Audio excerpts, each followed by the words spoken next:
Baik, selamat pagi anak-anakku sekalian. Berjumpa lagi dengan saya Lili Wahyono, guru kelas 6 SDN Purwareja. Sebelumnya, Assalamualaikum warahmatullahi wabarakatuh. Berjumpa kembali di pagi hari ini ya dalam pembelajaran. Tentunya masih di tema 1. Kita akan membahas mengenai tema 1. Subtema yang pertama atau subtema 1 yaitu tentang tumbuhan sebagai sumber kehidupan. Ya, tumbuhan sebagai sumber kehidupan di tema 1 yang bertemakan selamatkan makhluk hidup. Di dalam tema 1 ini, subtema 1 ini nanti dalam pembelajaran 1 ini sebetulnya ada mata pelajaran IPA, IPS dan juga bahasa Indonesia ya. Tetapi kali ini Bapak akan mengupas mengenai sisi mata pelajaran IPA-nya. Anak-anak sekalian, mari ya, sudah siap dulu? Ya. Tetapi sebelum kalian belajar, Bapak masih tetap mengingatkan bahwa sebaiknya kalian tetap stay at home atau tetap tinggal di rumah ya, karena justru pembelajaran ini dibuat dari rumah jarak jauh secara daring dikarenakan kalian masih belum diizinkan untuk berkumpul atau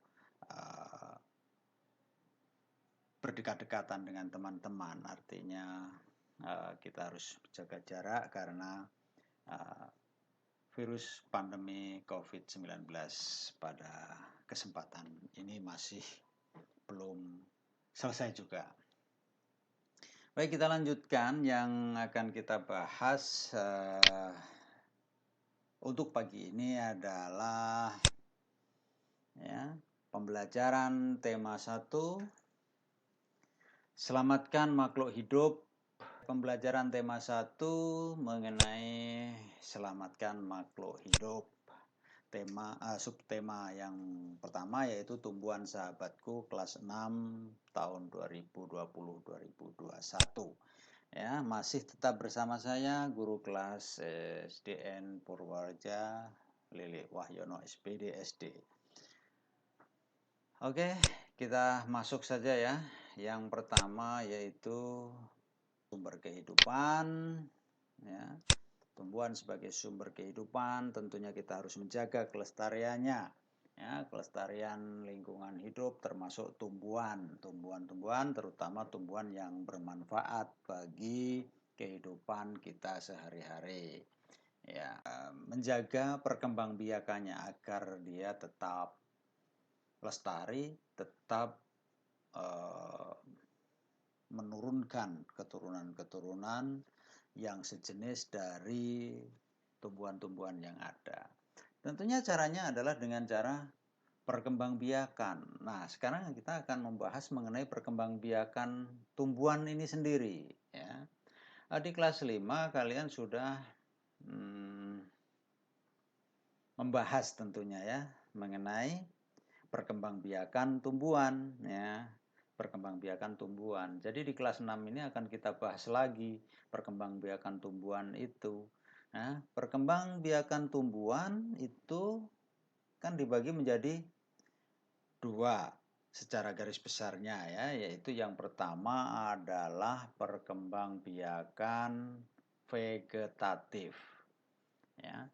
Perkembangbiakan vegetatif ini adalah perkembangbiakan dalam bahasa Indonesianya adalah perkembangbiakan tak kawin. Ini tak kawin. Lalu yang kedua adalah perkembangbiakan generatif. Ya, generatif itu melalui cara kawin atau pembuahan. Nah, bagaimana caranya? Yang akan kita bahas nanti adalah kedua-duanya ini akan kita bahas.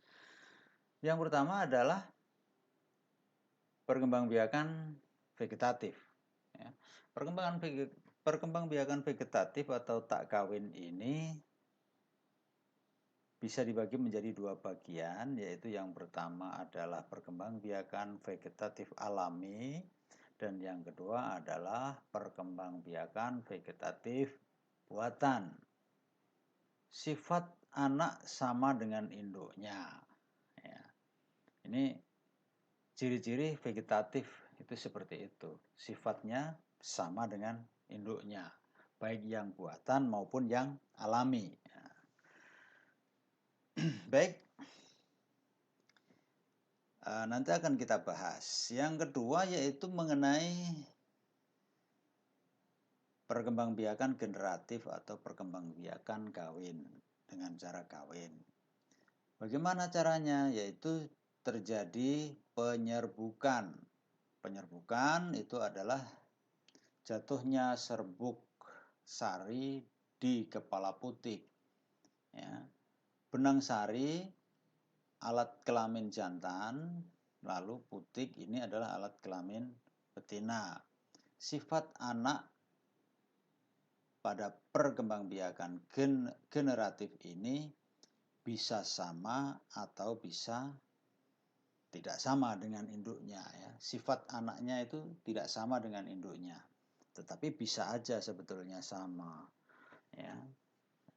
Oke, beda dengan yang generatif tadi. Kalau yang generatif itu pasti sama. Kalau yang vegetatif,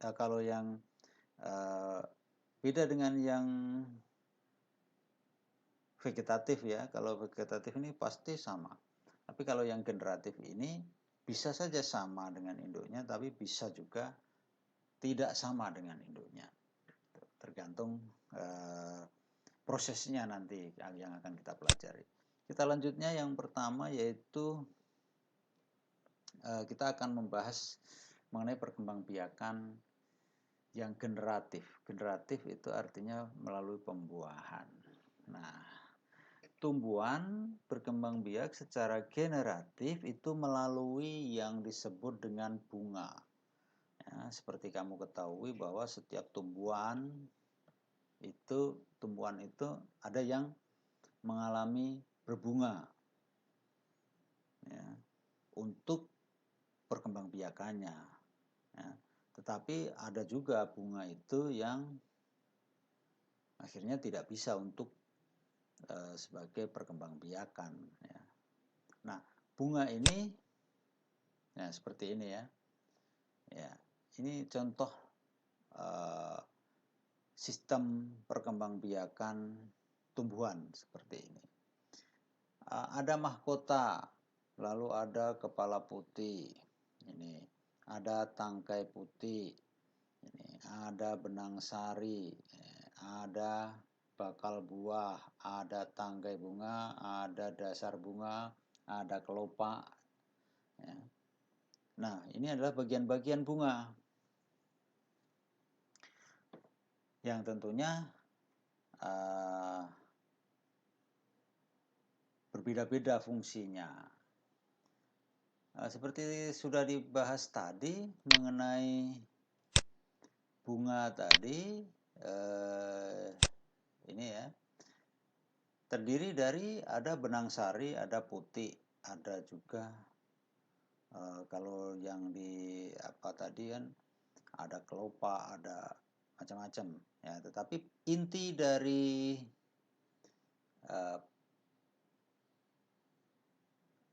perkembangbiakan pada tumbuhan itu adalah ada pada benang sari dan putik ini. Tapi kenapa harus ada mahkota, kenapa harus ada tangkai dan lain sebagainya. Nah, ini kita bahas. Nah ini ya. Mahkota ini untuk apa kira-kira? Ya. Nah mahkota ini adalah bagian bunga yang indah. Ya, semua orang menyukai, serangga menyukai, makhluk hidup yang lainnya, kumbang menyukai, manusia apalagi, ya kupu-kupu, lebah dan lain sebagainya. Nah, lebah, kupu-kupu dan lain sebagainya nantinya akan membantu proses perkembangbiakan pada bunga ini. Ya. Nah, jadi si kumbang atau lebah itu tertarik dengan adanya keindahan mahkota ini ya. Akhirnya nanti setelah dia hinggap di bunga ini, dia akan menyentuh yang disebut dengan benang sari. Nah, benang sari ini akan tersentuh oleh kaki-kakinya dan akhirnya pada kesempatan terbang yang berikutnya dia akan hinggap di kepala putih, karena di kepala putih ini ada nektarnya. Apa itu nektar? Nektar itu adalah cairan yang manis ya, yang akhirnya terbentuknya menjadi madu nantinya. Ya, nektar atau sama juga dengan madu, tapi madu yang belum dikumpulkan masih ada di dalam bunga itu disebut dengan nektar. Tapi kalau yang sudah dikumpulkan oleh lebah, maka itu namanya jadinya madu. Nah, seperti itu.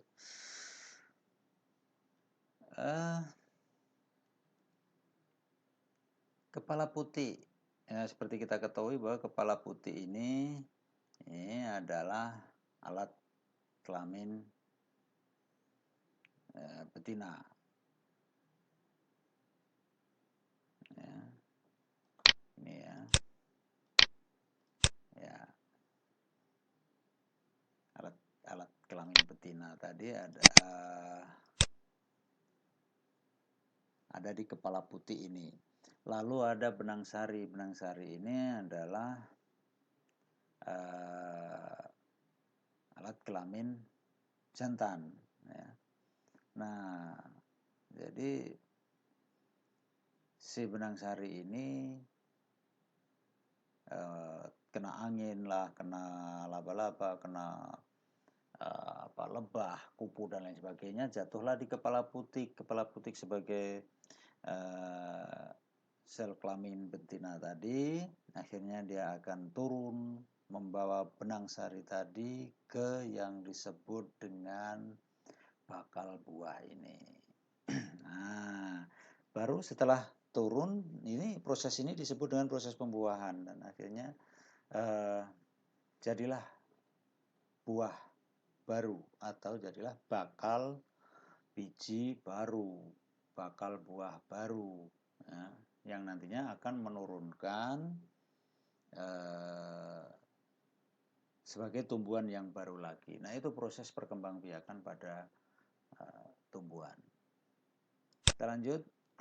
Nah, ini ada lagi proses penyerbukan ya. Jadi si benang sari ini, serbuk sari ini ya, dia akan terbang menuju ke kepala putih. Nah, kalau sudah menuju ke kepala putih, dia akan dibawa oleh kepala putih ini turun masuk ya, sampai ke bakal buah, inti sel telur. Nah, seperti itu. Nah, secara sederhana perkembangbiakan secara kawin pada tumbuhan dapat dijelaskan sebagai berikut. Nah, yang pertama yaitu serbuk sari. Serbuk sari, lalu ada lagi sel telur. Nah, ini serbuk sari ini yang ada di sini tadi, kemudian sel telur ini ada di sini. Nah, bertemu atau bersatu, jadilah pembuahan. Nah, dan pembuahan itu hasilnya nanti adalah buah dan biji, tumbuh menjadi tumbuhan yang baru. Itu adalah proses perkembangbiakan generatif. Penyerbukan yang dibantu oleh serangga, ini yang seperti tadi disampaikan oleh Pak Guru ya.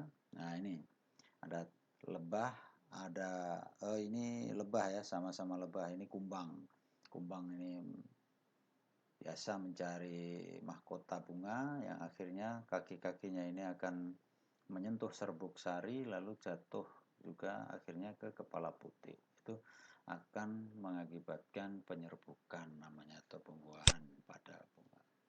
Penyerbukan, macam-macam penyerbukan sekarang. Ini ada 1, 2, 3, 4. Ada 4 macam-macam penyerbukan ya, yaitu penyerbukan yang pertama adalah penyerbukan sendiri. Penyerbukan sendiri yaitu serbuk sari jatuh ke kepala putik bunga itu sendiri dalam satu bunga. Nah, lalu yang kedua yaitu penyerbukan tetangga. Penyerbukan tetangga ini adalah serbuk sari jatuh ke kepala putik bunga lain, tapi masih dalam satu tumbuhan. Nah, seperti kita ketahui pada tumbuhan itu kan ada bunganya banyak. Nah, ada bunga dari tangkai yang satu ke tangkai yang lainnya. Nah, serbuk sarinya saling tukar, itu namanya penyerbukan tetangga. Kemudian yang ketiga yaitu penyerbukan silang. Nah, penyerbukan silang ini serbuk sari jatuh ke kepala putik bunga lain, tetapi tidak dalam satu tumbuhan. Nah, tetapi sejenis. Misalnya jagung, ada 2 buah jagung, jagung satu dengan jagung yang lainnya.